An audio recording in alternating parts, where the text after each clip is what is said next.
Welcome to The Coalition. This is a talk show dedicated to discussing health, wellness, and inspiration. I'm your host, Dr. Shani Belgrave.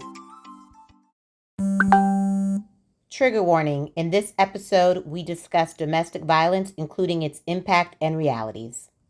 Hello, everybody. Thank you so much for joining The Coalition. I'm your host, Dr. Shani Belgrave. I am a bariatric and minimally invasive surgeon in Atlanta, Georgia. You can learn more about me and get connected at www.drshanibelgrave.com. I am excited to welcome to the show today Dr. Priscilla Hubbard. Dr. Priscilla Hubbard joins the show right on time for Domestic Violence Awareness Month to share her story as a survivor of domestic violence and also to discuss her new memoir, Removing the Mask from Pain to Purpose. Dr. Priscilla Hubbard, thank you so much for joining the coalition. Thank you so much, Dr. Belgrave, for having me. I greatly appreciate this opportunity.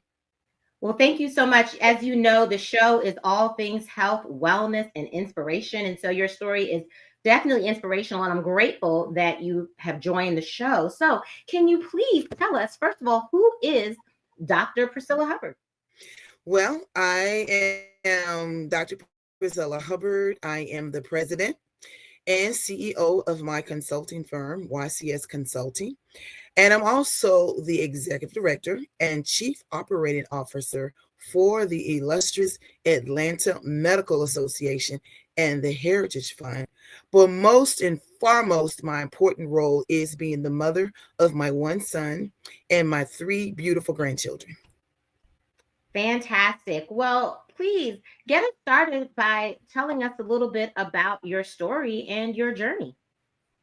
My journey started with dating a young man who I thought he was the one. We dated for about 8 years. First 2 years they were beautiful, absolutely beautiful. Then as we were going into our third year, everything just fell apart. I started experiencing something I've never experienced before. He was begun to be jealous just because at this particular time, my girlfriend and I were going to go shopping. And she was staying where my brother would like to come along just to be with us. I said, sure. Somehow my boyfriend at the time found out and he thought that I was going and I was cheating on him. When he found out, he got very, very abusive, to the fact that he started to choking me. And as I was beginning to go escape from the situation, to go across the hall where my mother used to live at that particular time, he found me, dragged me back, and tried to literally choke me again. And somehow I fought myself off, got into a fetal position, and somehow went back and actually called the police. And at that particular point, and when my mother did come, she really thought that I had did something devastating to him. But at that point, I was in total shock because I've never had something like that to happen to me. Then as time came about of itself, things subsided and we just, things got back to a normal situation, I thought. And then I realized each time that he felt like he did not have control, that's when he got very abusive. He became emotional, physical, and mentally abusive to me. And for about almost 6 years on and off, we were going back and forth, and I was in an abusive type of relationship.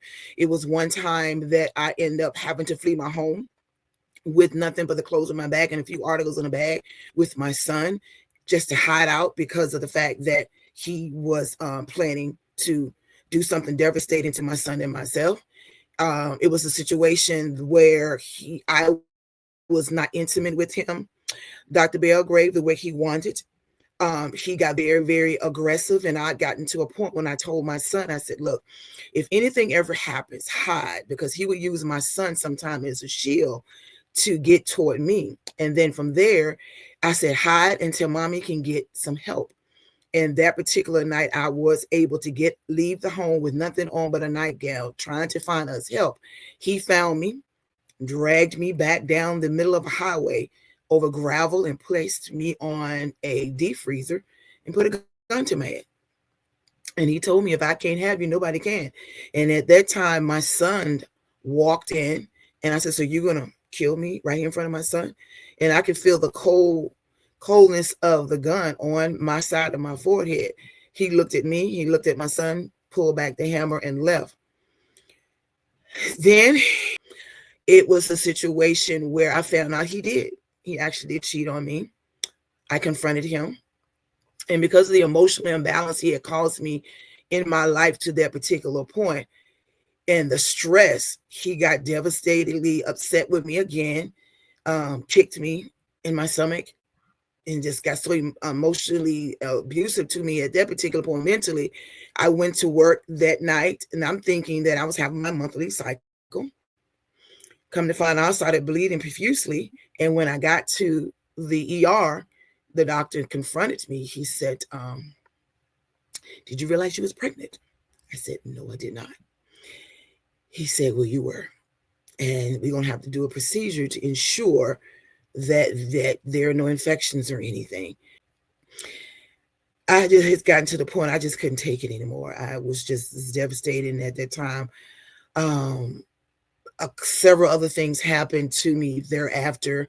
And then as time went on, I just realized it was time for me to leave this type of a situation because it was not healthy for me, nor was it healthy for my son. Between that, my family didn't know, being homeless and all the above. And when my sister lived here in Atlanta, said, sis, you need to come and stay with me. You bring my nephew and you come here, stay with me and get away from all of this. And that's one of the reasons how I actually got here in Atlanta. Wow. Well, thank you so much for sharing your story. What led you to write the book, Removing the Mask from Pain to Purpose? To write my book? Mm-hmm. Because during the whole entire time, I had to put on a mask. My son couldn't know, my family couldn't know.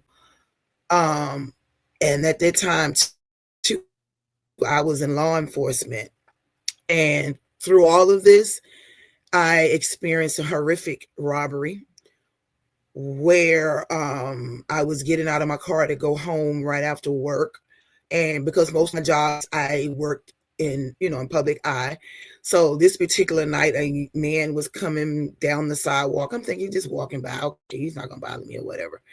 I had one foot in my car, one foot out of my car, getting ready to get my purse and my gun to go into my apartment, and he snatched my purse, pulled out a butcher's knife. I was like, oh my God, this man is robbing me. He went into my neck, trying to find my gun. I couldn't find my gun. And then at that point, he tried to rip my pants off. He tried to sexual assault me. And I was fighting. I finally realized that he couldn't go any further with me. He dropped me back in the car, took my purse, put it up on his arm, took a few steps, lit a cigarette. And all I can know is, oh my God, I got to get out of here. I got to get out. My son can't see me this way. My son can't see me this way. And luckily, my keys had fallen out of my purse onto the floor. I would manage to get my keys. And at that time, I had to hurry up and get to the hospital because each time that I would breathe, I was still continuously losing significant amounts of blood. And so I saw the person who robbed me out of my right eye and peripheral view. I started to run him over, but I said, no, I need to get to the hospital. So I drove about 2 blocks. And at that time, the guy I was dating, his cousin, who was an ENT, he stopped. I finally waved him down. He stopped, pulled me over, grabbed me up, put me in his truck, and took me to the ER. I burst my way in. I told them that I had been robbed.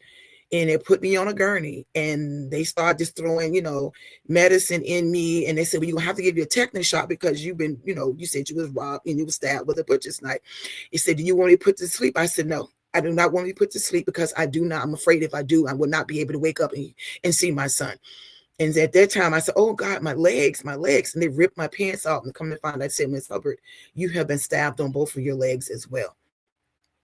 And by the time they sutured me up the first time, Dr. Belgrave, And then they called the plastic surgeon and they said, well, you have to take all of this out, these stitches, sutures out, because with African American, you have to suture them on the inside and then suture them on the outside to make sure you can get a smooth suture. And he said, you got to take all of this out. Mind you, I had no anesthesia. I didn't have nothing. So from 11:15 p.m. to 4 a.m., that's how long it took them to suture me up and get me, clean me up enough to get home. I had 75 stitches in my face, 55 in my neck, and 10 on both of my legs. I had to have police surveillance with me 24 hours a day for 6 months. After that, I ended up getting plastic surgery thereafter. And the most devastating thing about this whole thing is, Dr. Belgrade, the perpetrator who actually attacked me knew my boyfriend. Wow. He often said, if I can't have you, nobody can. Yep. Wow. Yep. When I read your book, I read your book and I read your accounting of those events, it was really chilling, really. And even to hear you say it now, so it speaks to your incredible strength. Did you know that you would heal and become the woman you are today? Did you know that? I didn't know that I was actually get to this particular point, because what really kept me to stay focused was my son. That was my reason for living. That was everything. Everything I did, it was always, I got to stay here for my son. I got to stay here for my son. And the surgeon said, he said, thank God that butcher's knife, it was dull. He said, because it was 1/4 from your main jugular vein. And the way he tore my skin, he said, if it had, you probably would not be here today. Wow. Yeah. So your book talks about from pain to purpose. And after having gone through everything that you went through, how did you heal? How did you overcome your pain and turn that into purpose? To be honest with you, I got started healing once I moved to Atlanta. I researched a therapist. She was phenomenal. I mean, absolutely phenomenal. She was breaking through barriers I never thought I was going to be able to do, because I kept pushing everything backwards. Because, as you know, sometimes for me, in situations, you're bleeding, but you don't have time to bleed. I didn't have to think about time to bleed. All my main focus was I had to support my son. I didn't have time to think about anything for myself. And then when I moved here, I realized I needed to get some help, because certain things he was dealing with in school and things of this nature. And I saw those things subsiding over to things that I was doing. And that's when I got the help that I needed. I didn't realize PTSD I had. I thought it was just for people in the military. And she told me, she said, no, when you go through a traumatic experience, you too can suffer. He says, you have suffered PTSD. I had not a clue that I did. And once I started the healing process, and I said, God, why am I here? He says, it's not about you. There's a purpose for you. And that's why the book is titled Removing the Mask, because I wore a mask for so many years, dealing with the things I had to deal with. I didn't want anyone to know my pain that I was going through, what I was struggling with, trying to make each day, to survive each day, to make sure I needed to do what I needed to do for my son. And then I turned my pain into a purpose, because in domestic violence situations, most people don't survive. They either are rolled out with a toe tag, and rarely do they walk out. And if they do walk out, they are horrifically scarred, mentally, physically, and emotionally. And I'm just thankful that I'm here today to say that I'm no longer a victim. I am a survivor, persevering. Well, the statistics are staggering. Intimate partner violence affects more than 12 million people every year. It's a devastating problem. Wow. Yeah. And it's something that, for obvious reasons, people don't really come forward and talk about. And there's always concern for safety. So I'm so glad that you are opening up and sharing your story for a group of people that might be abused now and are looking for hope and looking to see someone who's made it to the other side. Um, and or maybe someone who, like you, has made it to the other side, but still is not fully healed and it's still holding them back in other areas of their life. What would you tell people? What would be your takeaway message about domestic violence? My takeaway is seek the help that you need. Do whatever you have to do to remove that mask. It might take time to get to that particular point, but once you make that decision to no longer allow the person or persons that may have hurt you to have a hold on you, and you decide you want to now be a survivor, that is the beginning of your healing process. That is the beginning of you moving forward so you can have control of your life. It is not going to be easy. I can guarantee you it is not going to be easy, because this book would have not have been published if my son had not given me to mommy to actually publish it, because it's part of such kids in my life. And he said that, Mom, please, this is your truth. And if your truth can help someone, then I want you to go ahead and let it be known, because you never know who you may help. Yes, do I have good days? Yes, I have bad days, and you're going to have them. But the main thing is survive. Do whatever you have to do. Get the help that you need. That's why medical professionals are here. They're here to help you get to that next step. I know we as African Americans, we don't want to go to therapists. We don't want to go psychologists, or psychiatrists. But I'm here is to tell you as a witness, it helps you to get past those barriers. It helps you to break those chains that have been holding you back. Most of all, so you can be free to stand in the position such as myself, because everything that you're going through is not for you. I had to learn that. What I went through, it wasn't for me. It was for me to be here on this day to tell others, removing your mask so you can persevere toward from pain, and move forward to your purpose. Because sometimes you got to be a drum major in your own parade. And that's what I had to do. I had to go ahead. If no one else can drum for me, no one else could fight for me, I had to go and fight for myself and be the drum major in my own parade. But my thing is, learn how to take your pain and turn it into your purpose. And trust me, that will be the best and most important step you could ever make in your life. Well, thank you so much, Dr. Priscilla Hubbard. For people listening that feel like they need to connect with you, what is the best way for them to reach out? You can actually reach me on I have an IG, is DRDIVAGG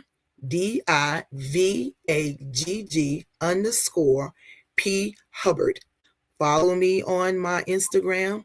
You may email me too as well, is drphubbard3@gmail.com. And my website will be up hopefully in the next few days, and I will make sure that information is shared with everyone. But please get connected with me. Please allow me the opportunity to do whatever I can to help. If you need me for certain things, and these, whether it's a speaking engagement or whether it's for me to talk even deeper, I'll be more than happy to, Dr. Belgrave. Wow. Well, thanks so much for sharing what is deeply personal. For anyone watching that needs help, the number to the National Domestic Violence Hotline is 800-799-7233. Dr. Priscilla Hubbard, thank you so much for trusting us with such a powerful testimony. We hope to see you on the show another time. It's my pleasure, and thank you so much for having me, Dr. Belgrave. Thank you. Well, everybody, thank you so much for tuning in to another impactful episode of The Coalition. I'm your host, Dr. Shani Belgrave. I am a bariatric and minimally invasive surgeon in Atlanta, Georgia. You can stay connected with me at www.drshanibelgrave.com. Very special thank you to Dr. Priscilla Hubbard for sharing a very powerful and personal testimony on her experience surviving domestic violence. I'll see y'all next time.